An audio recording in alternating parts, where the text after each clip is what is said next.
Hello students.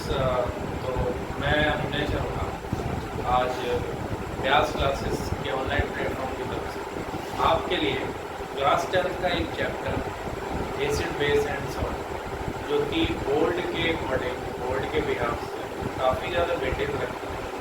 और किसी भी अगर केमिस्ट्री की बात करें तो केमिस्ट्री का सबसे बेसिक चैप्टर। तो आज चलिए स्टार्ट करते हैं एसिड बेस एंड सॉल्ट। तो बहुत ही इम्पोर्टेंट चैप्टर है क्लास 10 का, काफ़ी इसमें आपको कुछ कवर करेगा। आज मैं आपको इंट्रोडक्शन देने वाला हूँ acid base and salt chapter का। तो बहुत ध्यान से पूरा देखिएगा।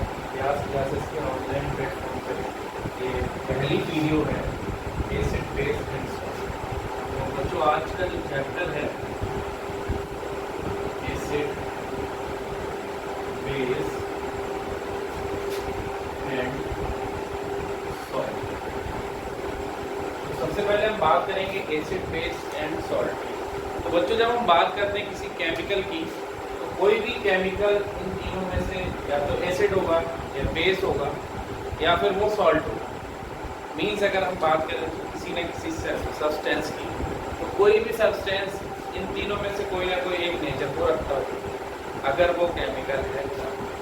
तो सबसे पहले हम बात करेंगे यहाँ पर एसिड्स। तो एसिड्स क्या होते हैं आज मैं आपको बताने वाला हूँ।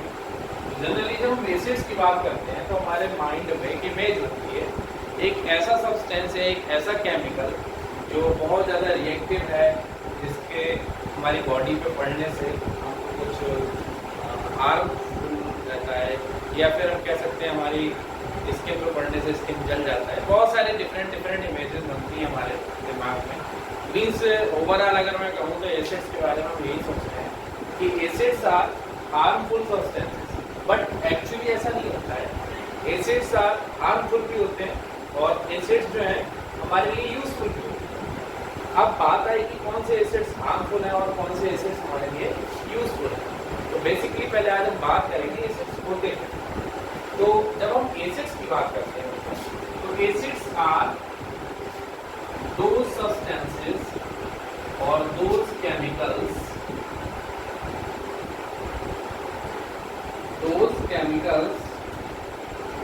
which gives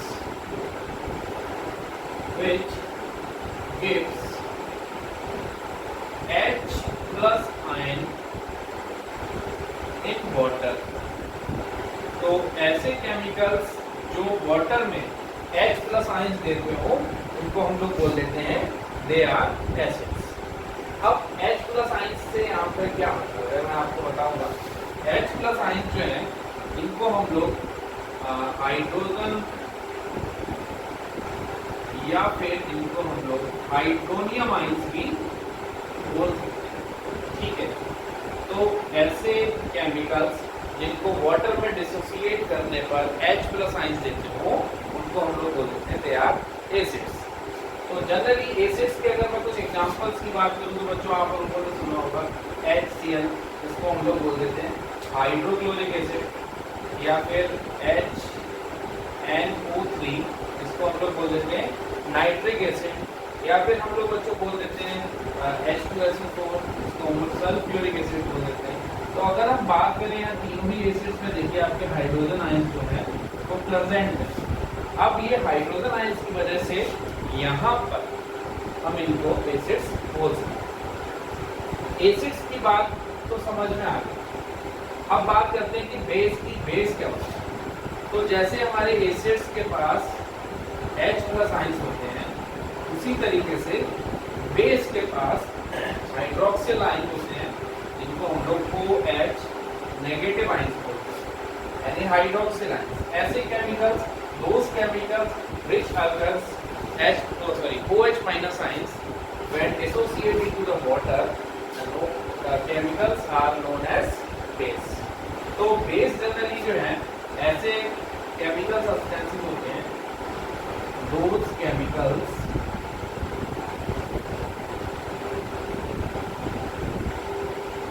which gives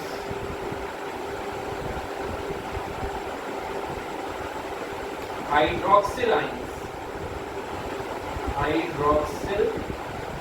ions into the water is known as base. So the definition is those chemicals या those chemical species, those chemical substances which gives OH minus ions into the water is known as base. Some bases are there, जैसे कि हमने पढ़ा है NaOH. तो NaOH जिसको हम लोग सोडियम हाइड्रोक्साइड बोलते हैं, contains hydroxyl ions, so this is base. Similarly KOH potassium hydroxide, ये भी एक बेस है. तो यहाँ पर एसिड्स और बेस दोनों में जो बेसिक डिफरेंस होता है बच्चों वो यही होता है. एसिड्स में हमारे H+ आयंस यानी हाइड्रोजन आयंस होते हैं, while in base they contain hydroxyl ions यानी OH आयंस. तो यहाँ पर एसिड्स और बेस की अगर हम डेफिनेशंस की बात करें, सिंपल डेफिनेशंस की, तो acids are those substances which gives H+ ions into the water, and on the other hand those chemical species, those chemicals which gives OH minus ions into the water are called base. तो acids और base, दिमाग में जब हम बात करते हैं acids की तो बड़ी खतरनाक इमेज होती है कि एसिड्स खतरनाक होते हैं, बट ऐसा नहीं है. सारे एसिड्स खतरनाक नहीं होते, सारे एसिड्स हमारे लिए हार्मफुल नहीं होते. कुछ ऐसे एसिड्स भी होते हैं जो हम लोग अपनी डेली लाइफ में यूज करते हैं और जिनका डेली लाइफ में हम खाने में यूज करते हैं, फूड एडिल्ट्रेंट्स में यूज करते हैं. तो वो एसिड्स जो हमारे लिए खतरनाक, वो एसिड्स हमारे लिए हार्मफुल नहीं होते. They are very nutritions value, they are having very nutritions value. तो वो भी हमें एसिड्स की हमें जरूरत होती है. बेसिकली अगर हम बात करें तो हमारे जो फूड को डाइजेस्ट करने की भी जरूरत होती है, वो भी हमारे एसिड्स के थ्रू ही डाइजेस्ट होता है. तो बहुत सारे एसिड्स जो हमारे लिए हार्मफुल होते हैं, नो डाउट, बट आप उनको कैसे यूज कर रहे हैं, it depends upon your working, कि आप एसिड्स को किस तरीके से यूज कर रहे हैं. अब तीसरा जो सब्सटेंस है दैट इज सॉल्ट. तो सॉल्ट के बारे में अगर हम बात करें तो the combination of acids and base, combination of acids and base are called salt. चलिए सॉल्ट के बारे में बात करें. तो सॉल्ट क्या होते हैं देख लेते हैं. सॉल्ट जो है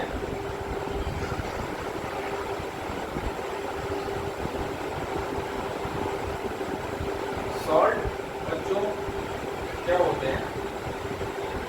सॉल्ट जब हम बच्चों सॉल्ट की बात करते हैं तो सॉल्ट में बिकॉज सॉल्ट की जब आपके दिमाग में एक इमेज बनती है, तो क्योंकि अभी आप लोग छोटे बच्चे हो तो सॉल्ट का जैसे मैं नाम ले रहा हूँ, सॉल्ट आपके सामने कोई बोलता होगा तो आपके माइंड में एक इमेज बनती होगी, हमारे घर में रखा होगा नमक. एग्जैक्टली राइट इमेज बनती है आपके माइंड में, वो भी एक सॉल्ट ही है. तो सॉल्ट जो है, these are the combination, salts are the combination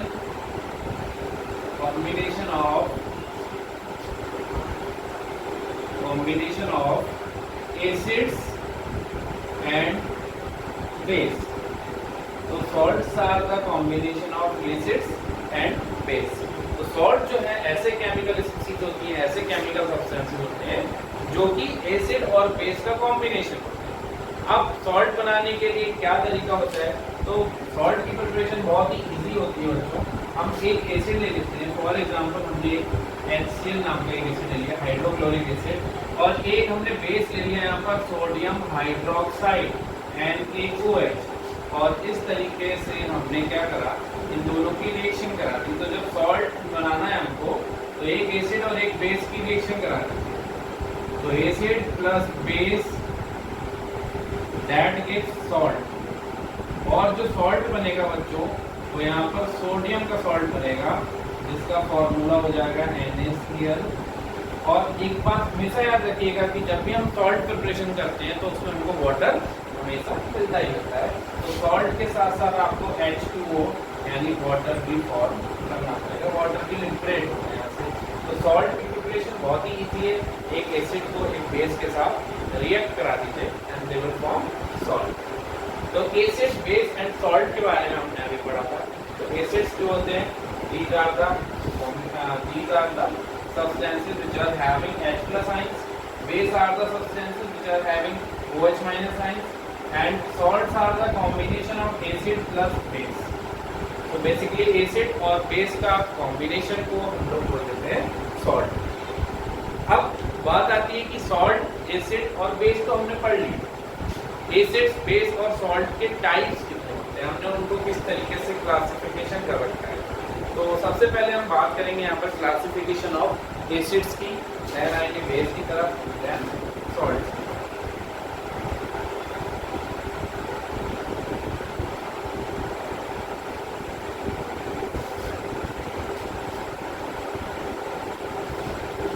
acids, base and salt की बात करें तो एसिड्स, बेस एंड सॉल्ट क्या होता है देखते हैं। सबसे पहले हम बात करेंगे यहाँ पर classification of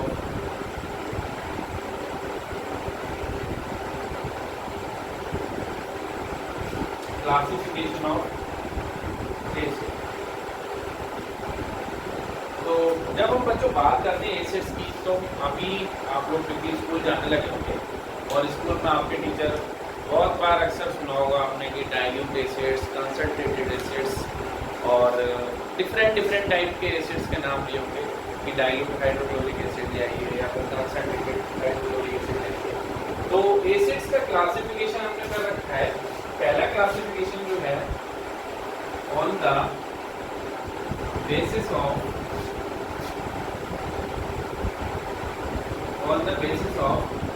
amount of water,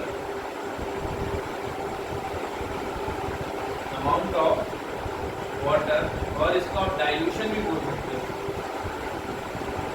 तो on the basis of amount of water जो है, ये आपके दो टाइप के, कौन कौन से दो टाइप के होते हैं बच्चों। पहला टाइप होता है आपका डाइल्यूट एसिड्स और दूसरा टाइप होता है बच्चों आपका concentrated acids.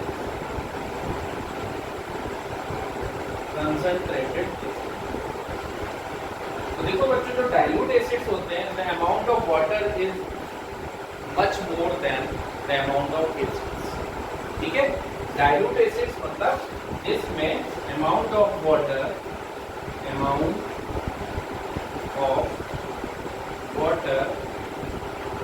Is higher than the amount of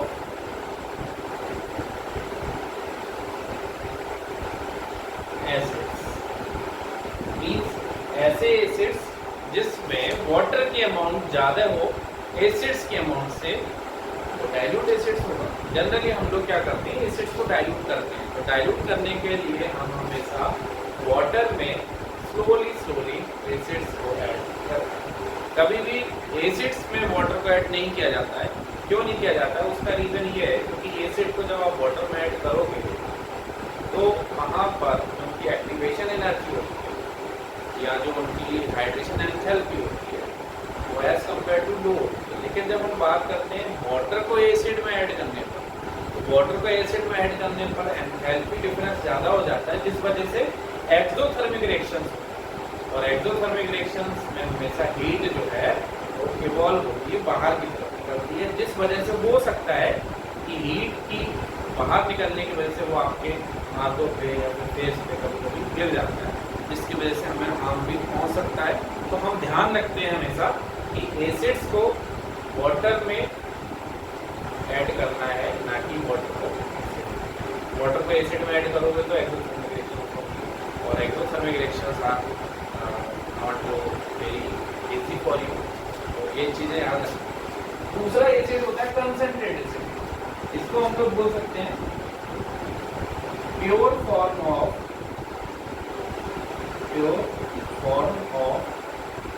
acid.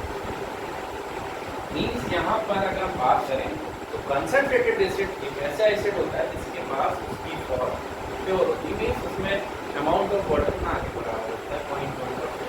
कुछ ऐसे भी एसिड्स होते हैं क्योंकि हमको पता है ना कि हर जगह के यूज करने का हमें क्या किस पर्पज के लिए यूज करते हैं। जैसे कि हमारे पास अगर केमिकल्स की बात करें तो केमिकल्स हमारे दो टाइप के होते हैं, एक होता है LR ग्रेड, एक होता है AR ग्रेड। LR ग्रेड का मतलब लेबोरेटरी रिएजेंट, जो हम लोग अपनी स्कूल्स की लेबोरेटरी में यूज करते हैं, और एक होता है एनालिटिकल रिएजेंट। एनालिटिकल रिएजेंट जो होते हैं वो हमको हाईली परफॉर्मेंस, जिनको बहुत और अच्छी लैब्स में लाइक कोई बहुत ही बड़ा प्रोजेक्ट चल रहा है वहाँ यूज़ करने के लिए, जिनकी परफॉर्मेंस बहुत ज़्यादा होती है, तो वहाँ पर थोड़ा सा जो परसेंटेज कंपोजिशन होता है, जो कंसनट्रेशन का वो चेंज रहता है LR और AR में। तो बेसिकली हम लोग यहाँ पर LR ग्रेड का यूज़ करते हैं, तो 90 और 99 पॉइंट समथिंग आपका रहता है, ठीक है। तो on the basis of amount of water acids are of 2 types, dilute acids है, कंसनट्रेटेड एसिड्स। अगर हम इसके बाद बात करें तो एक टाइप से हमने और क्लासिफिकेशन कर रखा है एसिड्स का,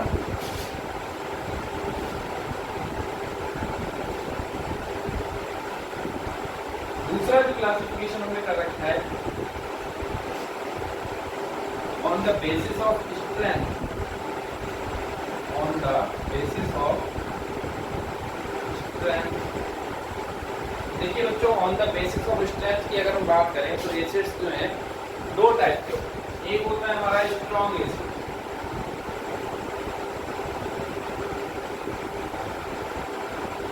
सबसे पहले स्ट्रॉन्ग एसिड्स के बारे में ही जान लेते हैं।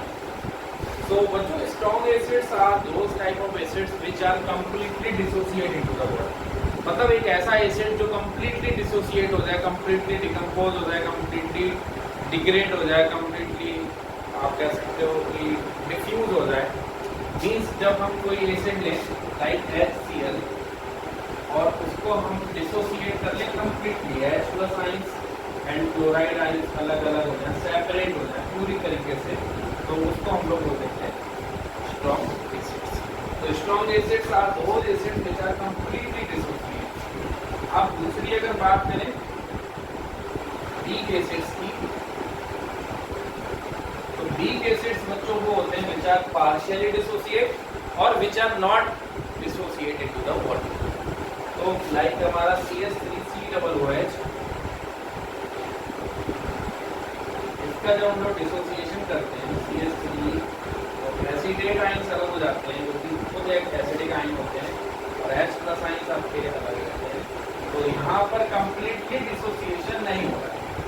अब देखिए यहाँ पर जो इसको हम एक और तरीके से बता सकते हैं, जितने भी मिनरल एसिड्स होते हैं वो सारे हमारे एसिडिक एसिड्स होते हैं, या इनको हम लोग इनऑर्गेनिक एसिड्स बोलते हैं, inorganic.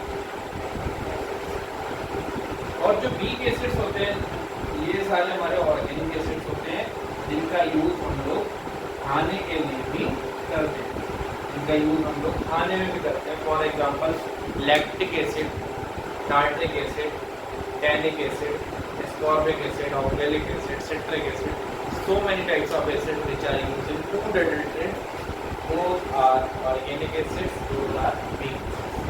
So strong acids are those which are completely dissociate, weak acids are those which are not completely dissociate, either partially or do not dissociate the water।